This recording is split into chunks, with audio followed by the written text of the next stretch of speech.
వైఎస్ఆర్సీపీ ప్రభుత్వ హయాంలో రైతు జీవితంలో వెలుగులు చూడడానికి ప్రవేశపెట్టిన సంస్కరణలన్నీ కూడా కనపడకుండా పోయే పరిస్థితిలోకి వచ్చాయి. ఈ రోజు గ్రామాలలో ఆర్బీకే వ్యవస్థ నిర్వీర్యమైపోయిన పరిస్థితి, ఈ క్రాప్ వ్యవస్థ నిర్వీర్యమైపోయిన పరిస్థితి.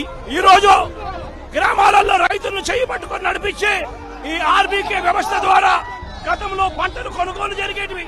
ప్రతి రైతు కూడా ఈ క్రాప్ కింద రిజిస్టర్ చేసుకున్న ప్రతి రైతుకు కూడా గిట్టుబాటు ధరలు వచ్చే విధంగా ఆర్బీకేలో ఈ మాదిరిగా పోస్టర్లు కనిపించేవి.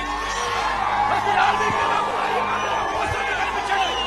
ఈ గిట్టుబాటు ధరల కంటే కూడా తక్కువ రేటుకు ఏ రైతు అమ్ముకోవాల్సిన పరిస్థితి వచ్చేది కాదు. ఒకవేళ అమ్ముకోవాల్సిన పరిస్థితి ఏ రైతుకైనా ఉంటే ఆర్బీకేకి వచ్చి రిజిస్టర్ చేసుకుని 1907కు ఫోన్ చేస్తే చాలు, ఆ రైతులకు వెంటనే ప్రభుత్వం జోక్యం చేసుకుని పంటలు కొనుగోలు చేసే పరిస్థితి, ప్రతి రైతును కూడా ఆదుకున్న పరిస్థితి మా ప్రభుత్వంలో ఉంటే ఈ రోజు రైతులకు గిట్టుబాటు ధర ఇప్పించాలన్న ఆలోచన లేదు. ఆర్బీకేల ద్వారా కొనుగోలు చేయాలి అన్న ఆలోచన లేదు. ఒక నంబర్ ఫోన్ కొడితే చాలు ప్రభుత్వం స్పందిస్తుందన్న నమ్మకం ఈ రోజు రైతుల్లో కూడా కరువైపోయిన పరిస్థితులు ఈ రోజు రాష్ట్రంలో కనిపిస్తా ఉన్న పరిస్థితులు.